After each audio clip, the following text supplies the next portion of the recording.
Ladies and gentlemen, welcome to Audio Mag, radio documentaries. You are now tuned in to Her Voice, presented by Van Illa. This is the Youth Month edition of the Her Voice project coming this Women's Month.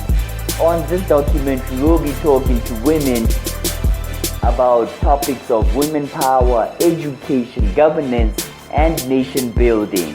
Interviewed artists are Lily White, Natalie Poppy, Indigo Girl, Lex Lafoy, Dirintle Kuno, Karaburi, Crystal T, and Zetina Musia.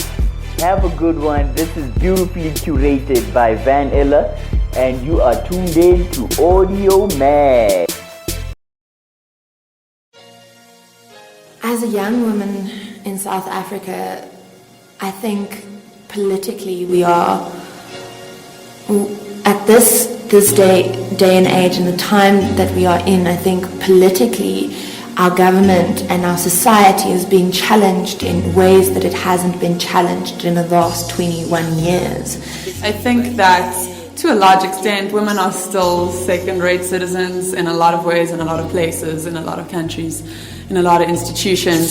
Systematically, that sort of seems to be ingrained in a lot of societies and communities. And I think that, again, going back to education, I think educating yourself and getting the right influences that uplift you and empower you as a woman is your responsibility to yourself and to future generations that follow on from your footsteps. And I mean, for myself, personally, musically, a lot of my influences growing up were, women singing and making their own music and sort of really representing in times when that wasn't the norm. I think that definitely in the past 20 years we probably could have grown a lot better than we have in certain aspects. I think politics aside, as a country, we've seen huge growth. And I think that narrowing it down and a lot of people do that, and like you said, it's all about politics, and people narrow down the future of South Africa or the current standpoint of South Africa based on our politics. I think that there have been mistakes made and possibly not enough plans to rectify those mistakes, or not enough admittance. It's come out very late, at a very late stage, that of PR actually. And I think a really good leader would have admitted to it straight away. You realize a mistake, and yes, we made a mistake, okay, but how are we going to fix it? Our futures really are in our hands, because we cannot rely on the government. We cannot rely on any external powers other than the very power we have within. And I'm very inspired by this writer, Ayn Rand. I absolutely love her. She's the mother of objectivism, this objectivist philosophy. And she pushes self-reliance, and she believes that in a truly free economy, we would still flourish. And that's what it's about. I feel it's about discovering what it is you as an individual are gifted with, discovering what your strengths are, your resources. And when I say resources, people are quick to run to money. Money is only one resource.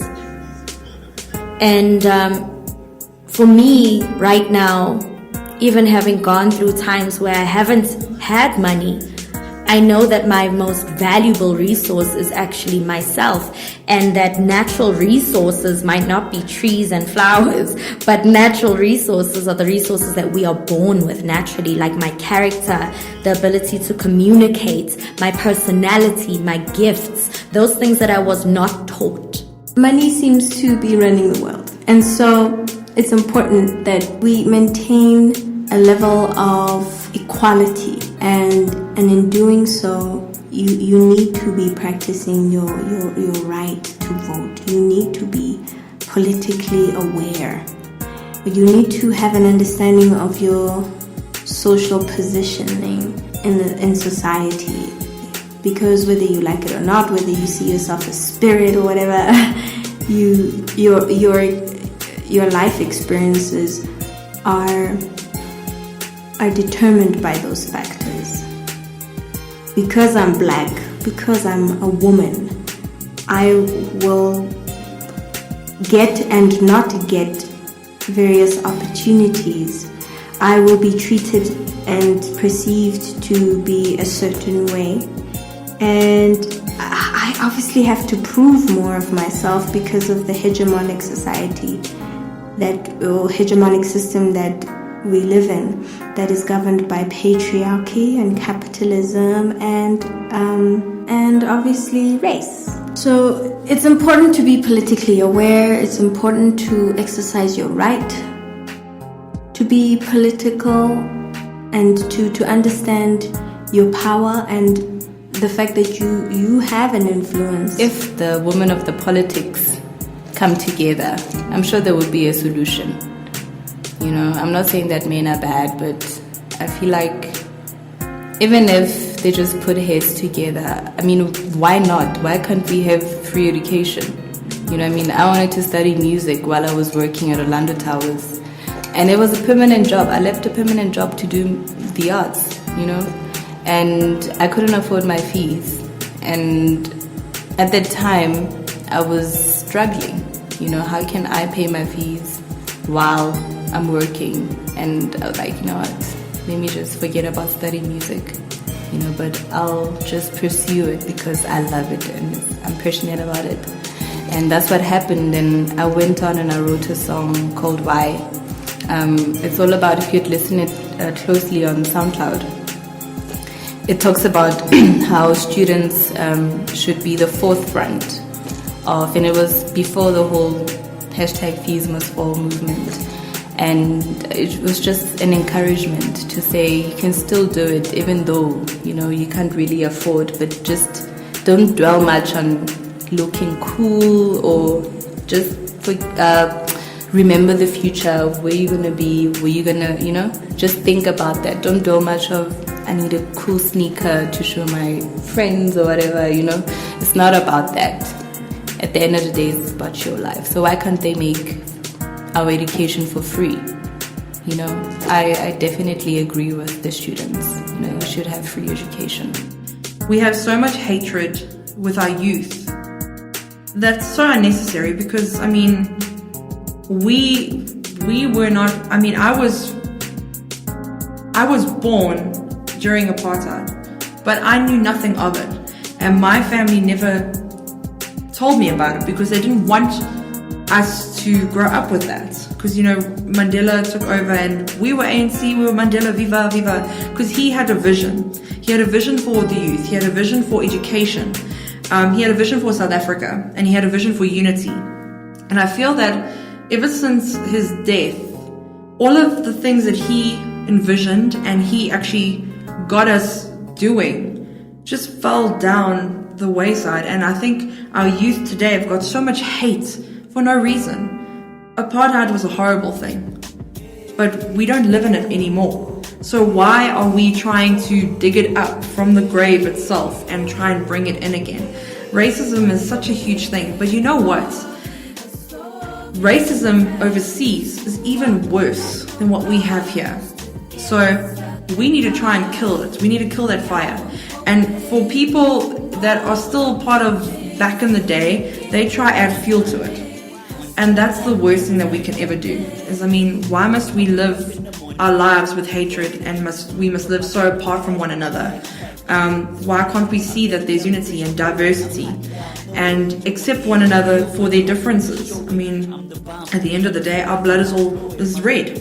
And people are multicultural now, and we should love one another. There shouldn't be hatred the whole time. Well, women should always just have a voice. They should respect themselves enough to educate themselves in every aspect. I find women should be in more leadership roles because our nature of nurturing. Women are strong. We carry babies on our backs too. We will do whatever it takes to get things done, you know. We can multitask, we can see, we're good at seeing things ahead of time, you know.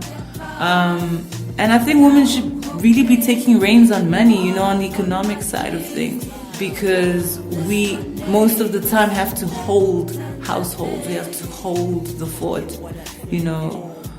no matter what, a mother is a mother, you know. And we mothers to everything, mothers to our children, mothers to